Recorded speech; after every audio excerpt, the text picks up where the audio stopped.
Radar, ಅವ್ರ ರ್ಯಾಡಾರೇ ದೊಡ್ಡ radar, ಅದು ಒಂದು ಇಸ್ರೇಲ್ ರ್ಯಾಡಾರ್. ಅದು ಈಗ ಇರಾನ್ ಅವ್ರು ಹಾಕ್ತಾವ್ರಲ್ಲ, ಇಸ್ರೇಲ್ ಗೊತ್ತಿಲ್ಲದಂಗೆ. ಉಪಮುಖ್ಯಮಂತ್ರಿಗಳ ಗಮನಕ್ಕೆ ಬಾರದಲ್ಲೇ ಇದೆಲ್ಲ ನಡೆದಿದೆ ಅಂದ್ರೆ ಅದ್ರ ಇನ್ನೆಂತ ರ್ಯಾಡಾರ್ ಇರ್ಬೋದು ಸರ್? ಉಪಮುಖ್ಯಮಂತ್ರಿದೇ ದೊಡ್ಡ ಕ್ಷಿಪಣಿ, ಅದ್ರ ಜೊತೆ ಅವ್ರು ಆ ರ್ಯಾಡರಿಗೆ ಅವ್ರು ಸಿಗ್ತಾ ಇಲ್ಲ ಅಂತಂದ್ರೆ ಅದು ಇನ್ನು ಹೆಂಗಿರ್ಬೋದು ಅಂತ. ಆ ಟೆಕ್ನಾಲಜಿ ಸ್ವಲ್ಪ ಬೇಕಾಗತ್ತೆ ನಮಗೆ. ಅಲ್ಲ, ಅವ್ರದ್ದು ಒಂದು ಎಲ್ಲ ಒಂದ್ ಕಡೆ ಸಾಫ್ಟ್ ಇರ್ಬೇಕು. ಅವರು ಡಿ ಕೆ ಶಿವಕುಮಾರ್ ಒಂದು ಸ್ವಲ್ಪ ಸಾಫ್ಟ್ ಇದ್ದಾರೆ ಈ ವಿಚಾರವಾಗಿ. ಯಾಕೆಂದ್ರೆ ಅವ್ರು ಹೇಳಿದ್ದಾರೆ ಕಟ್ಟಡಗಳ ಎತ್ತರದ ಮಿತಿ ಪರಿಶೀಲನೆ ಅಂತ. ಕೆಲವು ಸರಿ ಮೌನವೂ ಸಮ್ಮತಿಯನ್ನು ಸೂಚಿಸುತ್ತೆ. ಇಷ್ಟೆಲ್ಲ ಅವರು ಕರಪ್ಷನ್ ಅಂತ ಹೇಳ್ತಾ ಇದ್ರು, ಇದೆಲ್ಲ ಹೇಳಿದಾಗ ಡಿ ಕೆ ಶಿವಕುಮಾರ್ ಅವರು ಮೌನವಾಗಿದ್ದಾರೆ ಅಂದ್ರೆ ಸಮ್ಮತಿ ಅಂತ ಹೇಳೋದು ಅಥವಾ ಎಲ್ಲದಕ್ಕೂ ನಂದು ಒಪ್ಪಿಗೆ ಅಂತ ಹೇಳೋದು ಏನು ಅಂತ. ಸುನೀಲ್ ಅಣ್ಣ, ನಿಮಿಷ, ನಾನು ನಿನಗೂ ಉತ್ತರ ಕೊಡೋಕ್ಕೆ ದೇವ್ರ ಶಕ್ತಿ ಕೊಟ್ಟಿದ್ದಾನೆ, ಅವ್ರಿಗೂ ಗೊತ್ತದ. Is a leader of the opposition, I should not disturb you.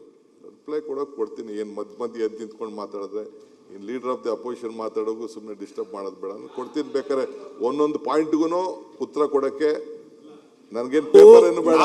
ನಾವು ನಿಮ್ಮ ಆಡಳಿತದಲ್ಲಿ ಹೆಂಗ್ ನಿರೀಕ್ಷೆ ಮಾಡಿದ್ವಿ ಅಂದ್ರೆ, ಮೊನ್ನೆ ಈ ಖಾತಾದ ವಿಷಯ ಮಾತಾಡಿದಾಗ ಸಾಕ್ಷಿ ಇದೆಯಾ ಎಲ್ಲಿದೆ ಅಂತ ಕೇಳಿದ್ರಿ. ಒಂದ್ ನಿಮಿಷ ಆನ್ಸರ್ ಮಾಡಿ. ಈ ತರದೊಂದು ದಾಖಲೆ ಸಮೇತ ಅವ್ರು ಕೊಟ್ಟಾಗ ನಿಮ್ಮ ಆಡಳಿತ ಚೆನ್ನಾಗಿದೆ ಅಂತ ಆಗಿದ್ರೆ ನೀವು ಸ್ಪಾಟ್ ಅಲ್ಲಿ ಸಸ್ಪೆಂಡ್ ಮಾಡ್ತೀರಿ ಅಂತ ನಿಂತ್ಕೊಂಡು ಅಂತ ಹೇಳ್ತಾ ಇದ್ದೆ, ಅನ್ಕೊಂಡಿದ್ದೆ. ನೀವು ಅದನ್ನ ಏನು ಮಾಡ್ತಾ ಇಲ್ಲ ಅಂತಂದಾಗ ಸುಮ್ಮನೆ ನಾನು ಒಬ್ಬ ನೀವು ಇದ್ರಲ್ಲಿ ಏನು ಭಾಗಿಯಲ್ಲ, ಅದ್ರ ಸಮ್ಮತಿ ಇದೆಯಾ ಅಂತ ಅಷ್ಟೇ. ನಿಮ್ ಸಮ್ಮತಿ ಇರ್ಬೇಕಷ್ಟೇ, ನಮ್ ಸಮ್ಮತಿ ಇಲ್ಲ. ಈಗೂ ಫೋನ್ ಪೇ ಕೊಟ್ಟಿದ್ದಾರೆ, ಎಲ್ಲದೂ ಕೊಟ್ಟಿದ್ದಾರೆ, ಇನ್ನೇನ್ ಬೇಕು? ಇನ್ನೇನ್ ದಾಖಲೆ ಬೇಕು? ಉತ್ತರ ಕೊಡೋ ಟೈಮಲ್ಲಿ ಉತ್ತರ ಏನ್ ಬೇಕೋ ನಾನು ಹೇಳ್ತೀನಿ.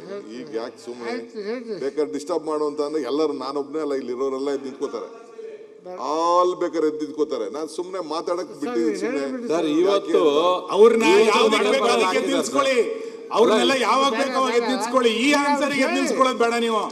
ಅವ್ರಿಗೆ ಯಾವಾಗ ಬೇಕು ಅವಾಗ ಎದ್ದು ನಿಲ್ಸ್ಕೊಳ್ಳಿ, ಏನ್ ತೊಂದ್ರೆ ಇಲ್ಲ. ಇದಕ್ಕೆ ನಿಲ್ಸ್ಕೊಳ್ಳಿ, ಉತ್ತರ ಕೊಡಿ. ಈಗ ಎಲ್ಲರೂ ಮಾತಾಡ್ತಿರಲ್ಲ.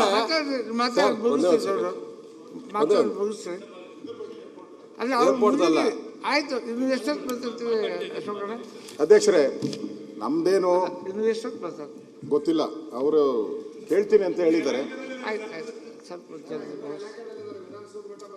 ಮತ್ತೆ ಫ್ಲೈಟಿಗೆ ಹೋಗಕ್ಕೆ ಲೇಟ್ ಆಗತ್ತೆ ನೀವೇ ಹೇಳ್ತಿದ್ರಿ. ಇಲ್ಲ, ನಮ್ಗೆ ಕ್ಯಾನ್ಸಲ್ ಮಾಡ್ಕೊಂಡ್ರು, ಅವಾಗ ಮುಂದಕ್ಕೆ ಹಾಕೊಂಡು 1 hour ಮುಂದಕ್ಕೆ ಹಾಕೊಂಡು ಅವರೇ ಹೇಳಿದ್ದಾರೆ. ಈಗ ಈ ಏರ್ಪೋರ್ಟು ಬೆಂಗಳೂರು HAL ಏರ್ಪೋರ್ಟ್ ಇರ್ಬೋದು, ಇಂಟರ್ನ್ಯಾಷನಲ್ ಏರ್ಪೋರ್ಟ್ ಇರ್ಬೋದು, ಜಕ್ಕೂರ್ ಇರ್ಬೋದು, ಈ ಏರ್ಪೋರ್ಟ್ಗಳ ಸುತ್ತಮುತ್ತ ಇರ್ತಕ್ಕಂಥದ್ದಕ್ಕೆ ಕಟ್ಟಡಗಳ ಎತ್ತರ ಮಿತಿಯನ್ನು ಪರಿಶೀಲನೆ ಮಾಡಬೇಕು ಅಂತೇಳಿ ಸನ್ಮಾನ್ಯ ಡಿ ಕೆ ಶಿವಕುಮಾರ್ ಅವರು ಕೆ ರಾಮಮೋಹನ್ ನಾಯ್ಡು ಅವ್ರ ಜೊತೆ ಚರ್ಚೆ ಮಾಡಿದ್ದಾರೆ. ಕೇಂದ್ರದ ಸಚಿವರು, ಇದು ವಿಮಾನಯಾನ ಸಚಿವರು. ಅದರಲ್ಲಿ ಜಕ್ಕೂರು ಇದೆಯಾ ಅಂತ ನನ್ನ ಡೌಟ್ ಅಷ್ಟೇ. ಜಕ್ಕೂರು ಇಂಟೆನ್ಷನ್ ಇಟ್ಕೊಂಡು ಹೇಳಿದಾರ ಇತ ಜನರಲ್ ಆಗಿ ಹೇಳಿದಾರ, ಅದನ್ನು ಅವ್ರು ಕ್ಲಾರಿಫೈ ಮಾಡಬೇಕು. ಯಾಕಂದರೆ ರೈಸ್ ಮಾಡೋದು ಇದು ಏನಾದ್ರು ಒಂದು ರೆಕಾರ್ಡ್ ಹೋಗ್ಲಿ ಬಿಡಿ. ಈಗ ನಾನು ರಾಮಮೋಹನ್ ನಾಯ್ಡುನ ಭೇಟಿ ಮಾಡೋದು ನಿಜ. ಇಡೀ ದೇಶದಲ್ಲೇ ಒಂದು ಮಾದರಿ ಇದೆ, ಕರ್ನಾಟಕ ರಾಜ್ಯದಲ್ಲಿ ಒಂದು ಮಾದರಿ ಇದೆ. HAL ಇರ್ಬೋದು, ಇಂಟರ್ನ್ಯಾಷನಲ್ ಏರ್ಪೋರ್ಟ್ ಇರ್ಬೋದು, ಯಾವುದೇ ಏರ್ಪೋರ್ಟ್ ಅಕ್ಕಪಕ್ಕ ಈಗ ಪ್ರೀಮಿಯಂ ಎಫೇರ್ ಮಾಡಿದ್ದೀವಿ. ಅದರಿಂದ ನಮ್ಮ ಬೆಂಗಳೂರು ನಗರಕ್ಕೆ ದುಡ್ಡು ಬರಬೇಕು. ಇಡೀ ದೇಶದಲ್ಲಿ ಪ್ರೀಮಿಯಂ ಎಫೇರ್ ಇದೆ. ಈಗ ನೀವು ಮಂಗಳೂರಲ್ಲೂ ಪ್ರೀಮಿಯಂ ಎಫೇರ್ ಮೊದಲಿಂದನೇ ನಿಮ್ಮ ಕಾಲದಲ್ಲೇ 2020 ಆ್ಯಕ್ಟ್ರಲ್ಲೇ ಇತ್ತು. ನಾವು ಅದನ್ನು ಎಕ್ಸಿಕ್ಯೂಟ್ ಮಾಡೋಕ್ಕೆ ಕೆಲವು ಬೇಕಾದಷ್ಟು ಕೋರ್ಟು ಅವು ಇವು ಅಡಿಷನೇ ಬರ್ತಾ ಇದೆ. ಸೊ ಇಡೀ ದೇಶದಲ್ಲಿ ಯಾವ ರೀತಿ ಇದೆ, ನಮ್ಮ ರಾಜ್ಯದಲ್ಲೂ ಆ ರೀತಿ ಮಾಡಿಕೊಡಿ ಅಂತ ಅಂದ್ಬಿಟ್ಟು ರಿಕ್ವೆಸ್ಟ್ ಮಾಡಿದ್ವಿ. ಈಗ 0.6 ಕೂಡ ನಾವು ಹಿಂದೆನೇ 2004 ಏನು ಅಮೆಂಡ್ಮೆಂಟ್ ಮಾಡೋದು ಅದಕ್ಕೆ ಅವಕಾಶ ಮಾಡಿಕೊಟ್ಟು ಆ ದೃಷ್ಟಿಯಿಂದ ಅವ್ರಿಗೂ ರಿಕ್ವೆಸ್ಟ್ ಮಾಡಿದ್ವಿ. ಅವ್ರಿಗೆ ಇವ್ರಿಗೆ ಇದು ಇವು ಶಿಫ್ಟ್ ಮಾಡೋದು ಮತ್ತೊಂದು ಮಾಡೋ ವಿಚಾರ ನಾವೇನು ಹೇಳಿಲ್ಲ. ಇವು ಅಲೋ ಏನು ಕೋನ್ ಬಿಟ್ಬಿಟ್ಟು ಮಿಕ್ಕಿದ ಏರಿಯಾಗಳಿಗೆ ಇನ್ನು ಸ್ವಲ್ಪ ಅಲೋ ಮಾಡಿದ್ರೆ ಜನ ಪ್ರೀಮಿಯಂ ಎಫೇರ್ ತೊಗೊಳ್ತಾರೆ, ನಮ್ಮ ಸರ್ಕಾರಕ್ಕೂ ದುಡ್ಡು ಬರ್ತದೆ. ಅಷ್ಟು ಹೇಳಿವೆ ಹೊರತು, ಅಷ್ಟರಲ್ಲೇ ನಾವು ಇದ್ದೀವಿ ಹೊರತು ಇನ್ನು ಅವರು ನಮ್ಮ ಸೆಂಟ್ರಲ್ ಗೌರ್ಮೆಂಟ್ಗೆ ಇವರು ಡಿಫೆನ್ಸ್ ಮಿನಿಸ್ಟ್ರಿಗೆ ನಾವು ಕಳಿಸ್ಕೊಡ್ತೀವಿ ಅಂತ ಅವ್ರು ಹೇಳಿದ್ದಾರೆ. ಡಿಫೆನ್ಸ್ ಮಿನಿಸ್ಟ್ರಿಗೆ ಒಂದು ಪತ್ರ ಕೂಡ ನಾನು ಬರಿತಾ ಇದ್ದೀನಿ ಆ ವಿಚಾರದಲ್ಲಿ. ಹಿಂದೆ ರಾಜನಾಥ್ ಸಿಂಗ್ ಅವ್ರು ಬೆಂಗಳೂರು ಬಂದಾಗ ಈ ವಿಚಾರ ಪ್ರಸ್ತಾವನೆ ಮಾಡಿದ್ದೀನಿ. ಯಾಕೆಂದರೆ HAL ಕ್ಲೋಸ್ ಆಗಿದೆ, ಅಲ್ಲಿ ಯಾವುದು ಟ್ರೈನಿಂಗ್ ಏನಿಲ್ಲ. ಏನಿದ್ರು ತುಮಕೂರಿಗೆ ಇವ್ರು ಜಾಗ ಕೊಟ್ಟರು, ಎತ್ಕೊಂಡೋಗಿ HAL ಹೆಲಿಕಾಪ್ಟರ್ ಡಿವಿಷನ್ ಅಲ್ಲಿ ಮಾಡಿದ್ವಿ. ಸೊ ಪರ್ಮಿಷನ್ ಕೊಡಿ, ಇನ್ನು ಸ್ವಲ್ಪ ಎನ್ಹಾನ್ಸ್ ಮಾಡೋಕ್ಕೆ ಹೈಟ್ನ ಅಂತ ಒಂದು ರಿಕ್ವೆಸ್ಟ್ ಮಾಡಿದ್ವಿ. ಅದು ನೆಕ್ಸ್ಟ್ ಮೀಟಿಂಗಲ್ಲಿ ಆಗ್ತದೆ. ಇದು ಯಾವುದು ಜಕ್ಕೂರು ವಿಚಾರ ನಾವು ಪ್ರಸ್ತಾವನೆಯೂ ಮಾಡಿಲ್ಲ, ಅದು ಸಂಬಂಧನೂ ಪಟ್ಟಿಲ್ಲ. ತಾವು ಹೇಳ್ದಂಗೆ ಬಂದಿತ್ತು, ಈ ಸಬ್ಜೆಕ್ಟ್ ಬಗ್ಗೆ ಬಂದಿತ್ತು. ಬಂದಾಗ ನಮ್ಮ ಕೃಷ್ಣ ಬೈರೇಗೌಡರು ಏನು ಸ್ಟ್ಯಾಂಡ್ ಹಿಂದೆ ಏನು ಹೇಳಿದ್ರು, is also on the same stand. Government ಕೂಡ ಅದಕ್ಕೆ ಸಮ್ಮತಿಯಾಗಿ ಚೀಫ್ ಮಿನಿಸ್ಟರ್ ಕೂಡ ಅದಕ್ಕೆ ಒಪ್ಪಿದ್ದಾರೆ. ಈಗ ನಾವು ಅದ್ರ ಬಗ್ಗೆ ಸದ್ಯಕ್ಕೆ ಯಾವ ವಿಚಾರ ಕೂಡ ನಾವು ಚರ್ಚೆ ಮಾಡ್ತಾ ಇದ್ದೀವಿ. ಪಾಪ ಜಾರ್ಜ್ ಅವರು ಕಾಂಪ್ಲೆಕ್ಸ್ ಮುಗೀತು. ಇನ್ನೊಂದು ಎರಡೇ ಸಬ್ಜೆಕ್ಟ್ ಅಷ್ಟೇ ಮುಗ್ದೋಯ್ತು. ಮೇಜರ್ ಇರೋದೆಲ್ಲ ಮುಗ್ದಿದ್ದು ಅಧ್ಯಕ್ಷ.